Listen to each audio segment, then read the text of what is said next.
하나님께서만 해주시기를 원하는 하늘의 은총을 충만케 하여 주시옵소서. 예수님의 이름으로 기도하옵나이다. 아멘. 우리 좌우에 있는 이들과 함께 성도의 교제를 나누면서 서로 축복하는 시간 갖겠습니다. 애기와트 하시고 사랑합니다, 축복합니다, 4사람 이상 인사하겠습니다. 사랑합니다, 축복합니다, 사랑합니다, 축복합니다, 사랑합니다, 축복합니다, 사랑합니다, 축복합니다. 우리 자비를 구하는 기도 주님 앞에 2번 드립니다. 주여 나를 불쌍히 여기소서. 고백합니다. 주여 나를 불쌍히 여기소서. 한 번 더요. 주여 나를 불쌍히 여기소서. 아멘. 베푸신 은혜와 구원의 은총이 오늘 예배하는 저와 여러분들 가운데 함께 하시게 되기를 주의 이름으로 축복합니다. 여러분 혹시 경기도권을 벗어나서 여행을 하거나 혹은 비행기를 타고 해외에 가서 여행을 해본 적이 언제쯤 있었던 일입니까? 기억도 안 납니다. 너무 어려운 시기를 보내고 있고 마음껏 여행이 자유롭지 못하는 그런 시기를 살아가고 있는 것이 현재 우리들의 모습입니다. 그런데요, 아무리 힘들어도 아무리 큰 어려움이 있어도 생각과 마음으로는 어디든지 갈 수 있습니다. 그렇죠? 생각과 마음으로는 어디든지 갈 수 있습니다. 자, 그러면 여행을 떠날 준비를 하셨습니까? 가방도 필요 없습니다. 캐리어도 없어도 됩니다. 여권이 없어도 됩니다. 여행을 떠날 준비를 하시고 저와 함께 여행을 떠나보시기 바랍니다. 비행기를 타고 유럽으로 날아갔습니다.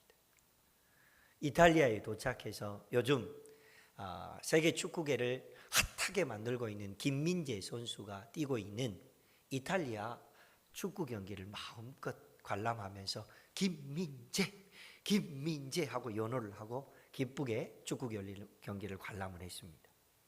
그리고 바로 이어서 비행기를 타고 이번에는 영국으로 갔습니다.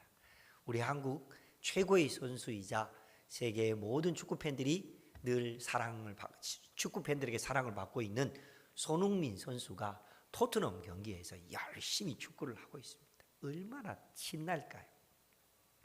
축구 경기를 보고 난 다음에 이번에는 세계 7대 불가사의 중에 하나인 이집트의 피라미드, 이 피라미드가 있는 이집트로 비행기를 타고 날아갔습니다. 그 웅장함과 그 위대한 건축물을 보면서 우와 하고 마음속에 감동을 느끼고 난 다음에 이번에는 이스라엘 백성들이 이집트 땅, 그 애굽을 벗어나서 약속의 땅 가나안 땅까지 가는 과정 속에 40년 동안을 지나갔다라고 하는 그 출애굽의 여정을 우리도 한번 가보는 겁니다. 홍해를 건너기도 하고 시내산에 가 있기도 하고 만나와 메추라기를 먹었던 그 장소, 마지막 모압 평지에 모여서 신명기 말씀을 들으면서 하나님이 기뻐하는 믿음의 일들을 이루어 가기를 원하는 그 간절한 소원을 가지고 가슴 뛰었던 그 마음들. 그리고 이번에는 예루살렘 갔는데 그곳에서 우리 죄를 위해서 십자가를 지었던 예수님의 그 십자가가 세워져 있었던 골고다 언덕에 가서 땅속에 혹시 아직도 그 예수님의 보혈의 흔적이 남아있을까 피냄새를 맡아보면서 그 흙을 움켜쥐면서 나를 위하여서 보혈의 피값을 지불하신 우리 주님의 은혜가 이 땅에 머물러 있었구나 하고 감격해 봅니다. 그리고 구약 성경에 요나가 하나님의 말씀을 거부하고 딴 데로 가기 위해서 도망쳤던, 그러면서 배를 타기 위해서 갔던 욥바 항구에 도착해 있었습니다. 요나를 맞이하기 위해서 있었던 배처럼 나를 맞이해 주기 위해서 기다리고 있는 집채보다 큰 커다란 크루즈가 거기에 딱 버티고 있는 겁니다. 크루즈를 타고 지중해 바다를 가르고 그리고 대서양을 건너서 미국 땅에 딱 도착했습니다. 제일 먼저 가고 싶은 곳이 어디입니까? 저는요, 지금까지 선교는 여러 번, 해외 선교를 위해서는 여러 번 나가보았지만 순수한 목적으로 여행만을 위해서 해외에 나가본 적은 없습니다. 그런데 저에게 기회가 주어진다면 해외여행을 할 때 가장 먼저 가고 싶은 곳은, 저는 어쩌면 순위 어떤 분들은 성지순례를 가고 싶다고 그러는데 저는 제일 먼저 가고 싶은 곳이 그랜드 캐년입니다. 그것은 사람이 걸어서 다닐 수 있는 그런 구조가 아니죠. 그래서 헬기를 타고 가야만 볼 수 있다고 합니다. 헬기를 타고 다니면서 그 커다란 물줄기를 만들며 그곳에서 놀라운 기적을 행하시고 하나님의 섭리를 곳곳마다에 숨겨놓은 그 그랜드 캐년의 웅장함을 보면서 우와, 이 마음을 느끼고 난 다음에 요즘 우리 한국의 프로야구 선수 중에서 가장 뜨거운 활약을 하고 있는 이 미국에서 메이저리그에서 활약을 하고 있는 선수 중에 한 명인 김하성 선수, 하성킴이 있죠. 거기에 가서 야구 경기를 샌디에고 파드리스 경기장에서 김하성 선수가 수비하는 모습, 치고 달리면서 안타 치는 모습, 어제는 보니까 홈런도 쳤더라고요. 홈런 치는 모습을 보면서 막 신나하는 모습. 여행 잘 다녀오셨습니까? 그래요. 생각만으로도 여행은 너무 신나고요. 마음만으로도 여행은 얼마든지 다녀올 수 있습니다. 그런데요, 생각은 다른 누군가가 통제하거나 제어해 주지 못하고 자기 스스로가 통제하고 제어해야 합니다. 그래서 사람은 생각을 어떻게 디자인하느냐에 따라서 그 인생의 질이 결정됩니다. 그렇죠? 내가 내 생각을 어떻게 통제하고 어떻게 다스리냐에 따라서 인생의 질이 달라집니다. 그러므로 우리는 자신의 생각을 잘 통제하고 잘 다스려야 되는데 이것을 다른 말로는 생각을 디자인하는 것입니다. 그래서 오늘 말씀의 제목을 생각을 디자인하자 그렇게 정해 보았습니다. 우리의 생각을 하나님이 기뻐하는 것으로 디자인하고 우리의 생각을 하나님의 뜻을 이루어 드리는 것에다가 디자인한다면 우리 하나님이 얼마나 기뻐하실까요? 여러분 주 1세기경 예수님께서 이 땅에 오셔서 공생의 사역을 하셨을 때를 보고 우리는 1세기 그렇게 말하죠. 또 성령 강림 이후 초대 교회가 세워지고 사도들을 통해서 이방 지역 곳곳마다에서 복음이 증거되어지고 성경 신약 성경에 기록될 당시를 보고 우리는 1세기 주 1세기 그렇게 말합니다. 그런데요 주 1세기경 이스라엘 사람들은 율법을 굉장히 중요하게 여겼습니다. 그들은 율법에 위배되는 사람이라면 그가 누구이든지 상관없이 배척했습니다. 유대인들은 세리와 장녀와 죄인들을 싫어했고 그들과는 밥도 같이 먹지 않았습니다. 저하고 함께 예배를 드리시다 보면 어떤 분들은 저를 뚫어져라고 쳐다보시면서 말씀을 듣고 있는 분들도 있고요. 또 어떤 분들은 메모를 하시는 분들도 있습니다. 바라기는 여러분들에게 나눠드린 주보의 간지 속에는 소모임 자료라고 하는 것을 넣어드렸습니다. 그 소모임 자료와 함께 보시면은 설교를 이해하고 또 말씀을 담는데 훨씬 더 유익할 수 있습니다. 도움이 되시는 대로 그 소모임 자료도 잘 활용하시면 좋겠습니다. 초대교회 초대교회 당시에 1세기 시대 유대인들은 예수님조차도 율법에 따라서 배척했습니다. 그리고 예수님을 급기야 십자가에 못 박혀 죽이기까지 했습니다. 유대인들은 1세기 당시에 성령 강림 이후 초대교회가 세워질 때에도 교회를 미워했고 사도들을 배척했으며 당시에 성도들을 핍박하고 그들에게 고난을 주었습니다. 이방인들 중에 그리스도인이 된 사람은 물론이거니와 유대인들 중에서 동족 유대인들 중에서도 성도가 되고 그리스도인이 된 사람들을 배척하고 미워하고 싫어했습니다. 이처럼 1세기 유대인들 중에서는 율법과 유대교와 자신들의 전통으로 자신들의 생각을 디자인하며 살았던 사람들이 많이 있었는데 그 대표적인 사람이 누구이죠? 두 그룹의 사람이 있었죠. 바리새인과 사두개인들이었습니다. 이 바리새인들과 사두개인들은 예수님이 오셔서 무슨 말씀을 해도 그 말씀으로 자신들의 생각을 디자인하려고 하지 않았고 유대교의 전통과 구약 성경에 기록된 율법으로만 자신들의 생각을 디자인하고 살았습니다. 그러다 보니까 어떤 일이 벌어졌죠? 예수님조차 배척하고 십자가에 못 박혀 죽이게 하는 그런 일들을 했습니다. 그동안 우리는 신약시대 믿음의 거장들이 단단히 붙들었던 믿음의 도리가 무엇이었는지, 그러면서 하나님의 교회를 위해서 하나님이 기뻐하시는 기둥같이 쓰임받는 믿음의 사람들의 모습이 어떤 것이었는지를 그동안 7주간에 걸쳐서 함께 은혜를 나누었습니다. 믿음의 거장들이 단단히 붙들었던 믿음의 도리, 기둥같이 쓰임받았던 영적인 하나님의 사람들, 그 마지막 대표 주자로 오늘은 마태라고 하는 사람에 대해서 살펴보도록 하겠습니다. 마태는 어떤 말씀을 믿음의 도리로 붙들었고 영적 거장으로 살았는지, 제가요 이 8주간에 여러 믿음의 사람들 중에 야고보, 베드로, 마가 요한, 또 사도 바울, 이런 믿음의 사람들이 어떤 말씀을 붙들었는지를 찾는 것은요 솔직히 그렇게 크게 어렵지 않았습니다. 그런데 마태가 붙들었던 믿음의 도리를 찾는 것은요 저는 너무 힘들었습니다. 도대체 뭘 붙들었을까 이분은? 아무리 연구를 하고 아무리 묵상을 하고 아무리 마태복음을 뒤져보아도 마태가 자신의 중심 속에 끝까지 붙들었던 말씀이 무엇인지를 찾을 수가 없었습니다. 그러다가 생각을 조금 바꿨습니다. 이 사람이 붙들었던 것이 무엇인가를 찾는 것보다는 이 믿음의 사람 마태가 하나님이 기뻐하시는 믿음의 사람으로 살아가는 데 있어서 붙들기 힘들었던 말씀은 무엇일까? 갑자기 코드를 그쪽으로 바꿨습니다.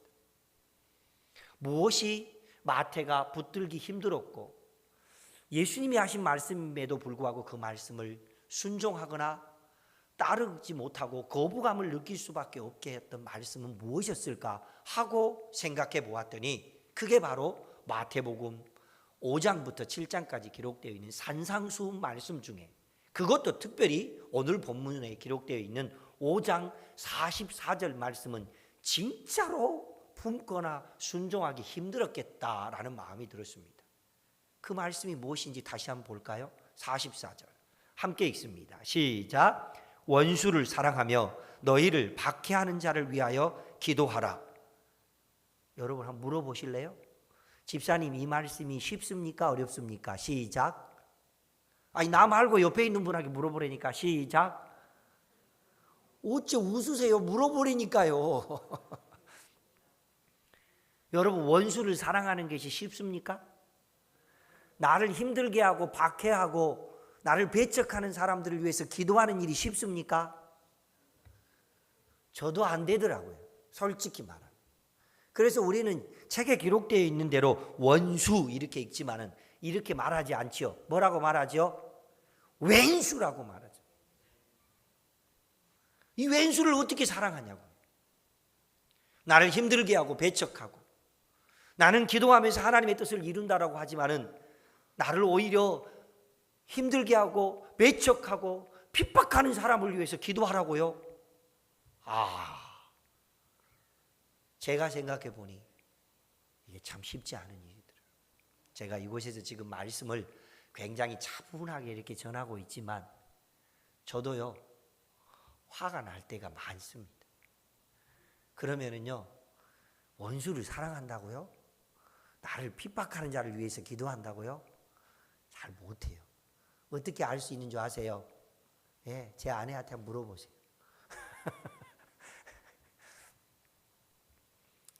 그래요. 원수를 사랑하는 일, 자기를 핍박하는 자를 위해서 기도하는 일은 결코 쉽지 않습니다.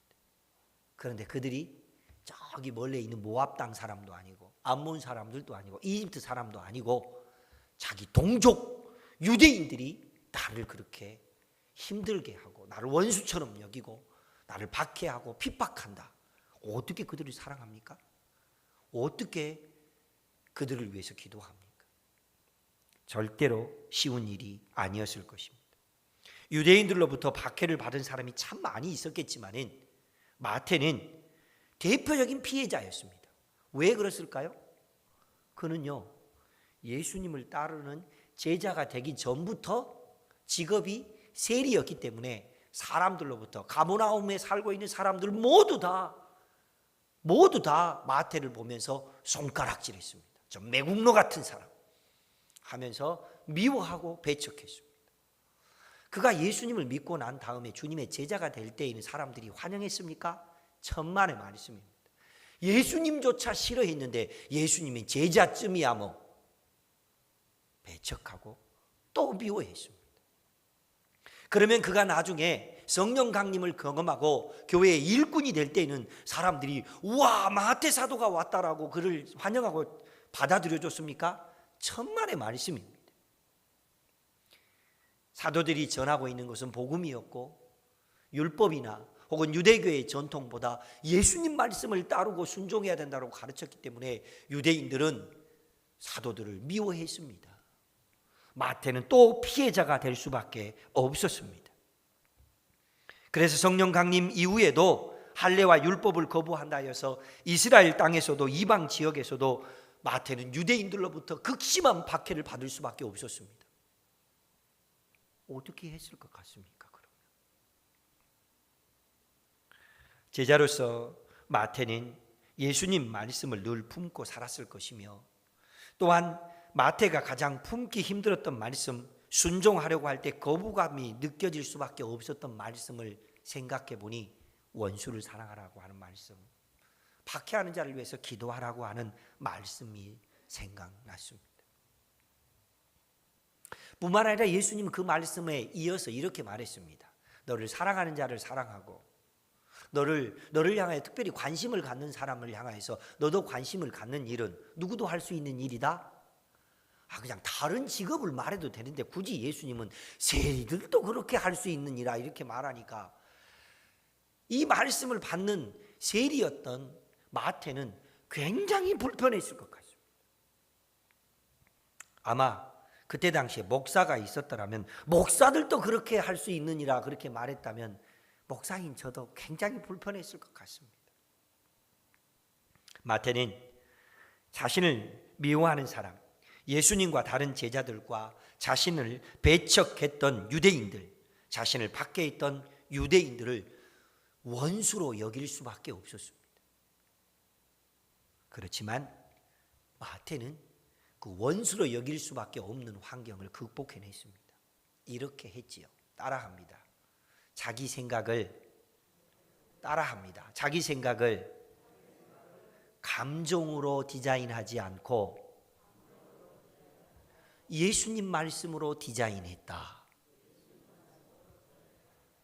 제가 찾은 마태의 위대함이 바로 이거였습니다. 충분히 감정으로 자신을 디자인할 수 있었습니다. 충분히 자기 생각을 감정으로 디자인할 수 있었습니다. 그런데 마태는 예수님 말씀, 하나님 마음으로 자신을 디자인했습니다. 이런 멋진 사람이 있구나 하는 것을 찾게 되었습니다.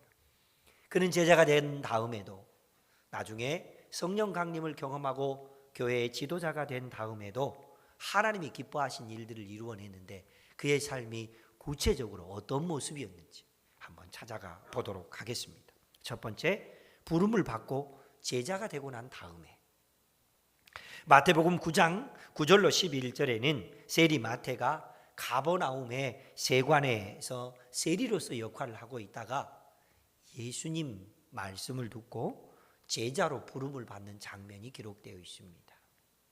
그런데요, 베드로나 안드레, 야고보나 요한을 비롯하여서 예수님의 12 제자들을 예수님이 부르시고 택할 때에는요, 다른 제자들은 그냥 따랐더라 그렇게만 기록되어 있고 앞서 말했던 베드로, 안드레, 야고보, 요한 이 네 사람 정도는 내가 너희를 사람을 낚는 어부가 되게 하리라 라는 정도로 했을 때에 그들의 자신의 것을 버려두고 주님을 따랐더라 이 정도로 기록되어 있습니다.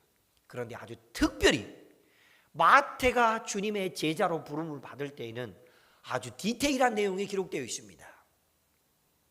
그것은 다름이 아니라 제자가 된 마태에게서 놀라운 변화가 있었기 때문입니다. 그 첫 번째 변화는 어떤 것이었습니까? 그가 예수님의 제자로 부름을 받고 난 다음에 다른 제자처럼 당장 바로 쫓았다는 내용이 기록되어 있지 않고 자기 집에서 성대한 잔치를 열었다라고 기록되어 있습니다.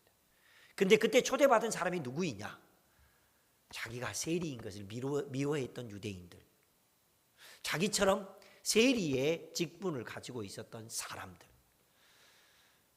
자기처럼 유대인들로부터 손가락질 받고 미움을 받고 있었던 세리, 장녀, 그리고 죄인들을 초청했습니다. 그리고 그들을 특별히 가장 악한 자라고 미워할 수밖에 없게 만드는 지도자 역할을 했던 바리새인들조차도 초청을 했습니다. 우리 같으면 그렇게 할 수 있겠습니까?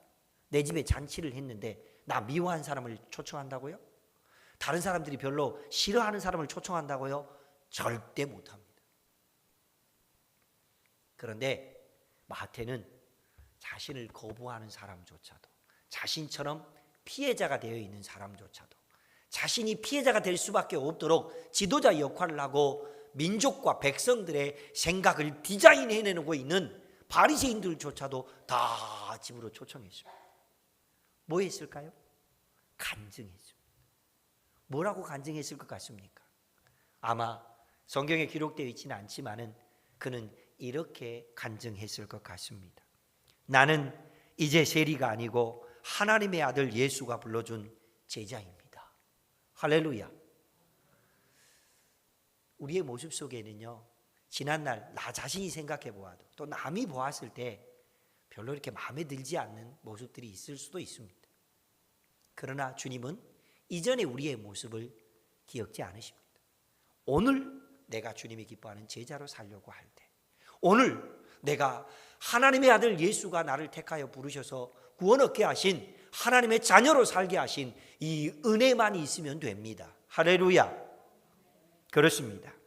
이처럼 마태는 감정이 아닌 예수님 말씀으로 자신을 디자인하면서 원수도 품어내고 원수도 사랑하고 자신을 박해하고 미워하고 배척하는 사람들도 자기 집으로 초청해서 잔치를 하고 난 다음에 그들에게 당당하게 간증을 하죠. 나는 더 이상 세리가 아니고 하나님의 아들 예수가 택하여 불러준 주님의 제자가 되었습니다. 이 믿음의 고백이 저와 여러분들의 고백이 되기를 주의 이름으로 축복합니다. 제자가 되었을 때 마태의 모습이 이런 것이었다. 그러면 나중에 이제 초대교회 당시에 예수님께서 승천하신 이후 성령 강림의 역사를 경험하게 되고 120명의 성도들이 함께 기도했다는데 그곳에 마태도 있었습니다. 마태도 있었는데 이 사람이 하나님 앞에서 성령 강림을 체험하고 난 다음에는 초대교회 지도자가 되고 참 사도로 살았는데 그때도 유대인들은 여전히 사도를, 교회를, 성도들을, 그리스도인들을 싫어하고 배척했습니다. 그때 이번에 아까는 마태가 놀라운 일을 했다면 이번에 마태는 위대한 일을 결정합니다. 뭐 했을 것 같습니까? 나를 박해하는 사람들, 나를 미워하는 사람들, 나를 배척하는 사람들, 우리 식으로 표현할까요? 나를 꼴보기 싫어하는 사람들을 향하여서 그는 뭐 했습니까? 여러분, 성경 특별히 마태, 마가, 누가, 요한 이것을 보고 사복음이라고 합니다. 이 사복음서 안에 다른 복음서에는 기록되지 않는 마태복음에서만 사용되는 특별한 단어가 있습니다. 이음절의 단어 뭐죠? 천국. 이 천국이라고 하는 단어는 마가복음에도 누가복음에도 요한복음에도 기록되어 있지 않습니다. 단지 다른 복음서에서는 천국을 이런 식으로는 표현해 놓고 있습니다. 하나님 나라 이 정도는 표현했지만 천국 이렇게 표현해 놓고 있는 단어는 없습니다. 그런데 마태복음에는 이 천국이 한 번? 두 번? 아니요. 32번이나 기록되어 있습니다. 뭐죠? 왜 마태는 이 32번이나 천국이라고 하는 단어를 소중하게 여기면서 편지를 썼을까요? 자, 그러면 또 한 가지. 이 마태복음을 읽게 될 수신자들이 누구죠? 다른 복음서들은 이방인들을 향하여서 또는 그냥 뭉뚱그려서 초대교회 성도들을 향하여 써졌습니다. 그런데 마태복음은 누구를 향하여 썼지요? 유대인을 향하여 썼습니다. 마태에게 유대인은 누구죠? 왼수, 자기 미워한 사람, 자기를 핍박한 사람, 자기를 배척한 사람, 그 왼수를 향하여서 편지를 씁니다.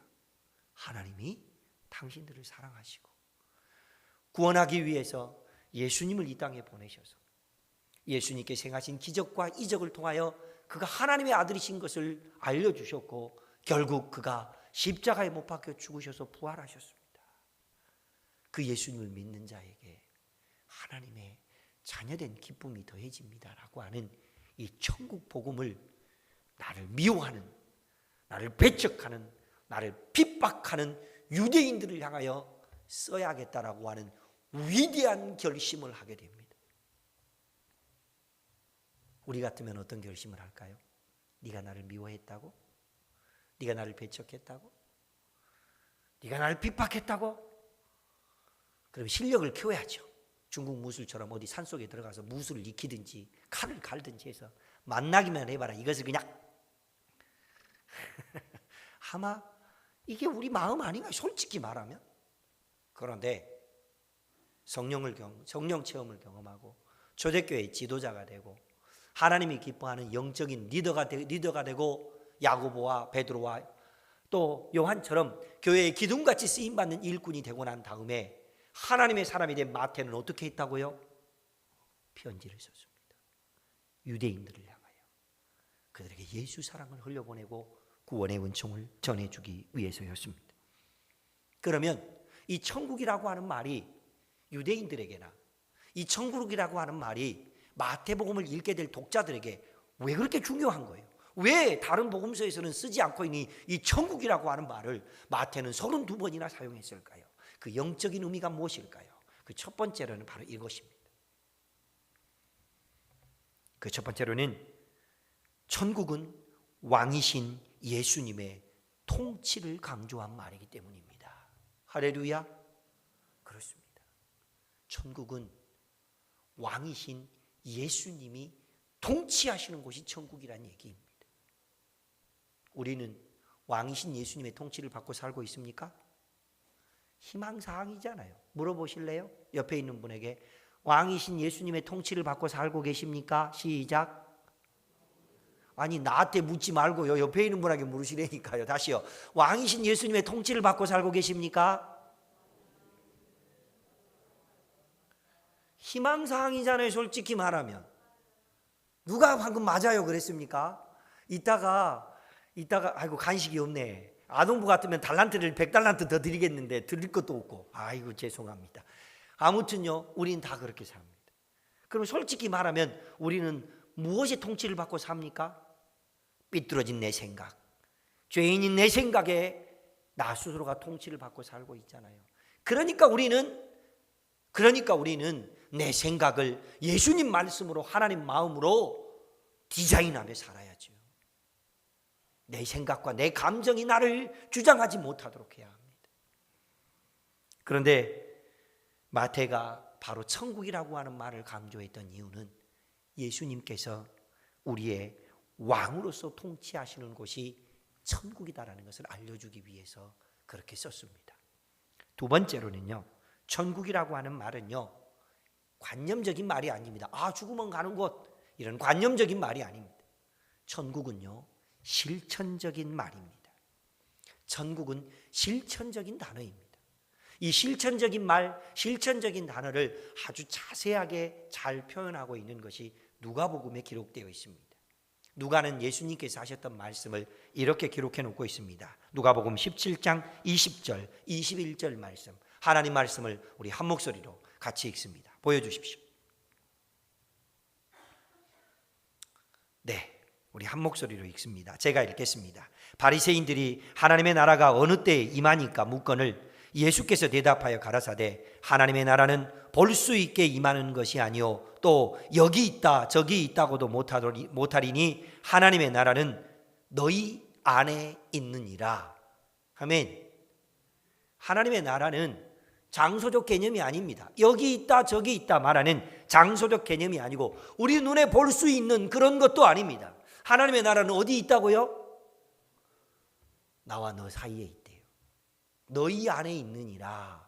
네 안에 있느니라가 아니라 너와 너희 사이에 있느니라 라고 말씀했습니다.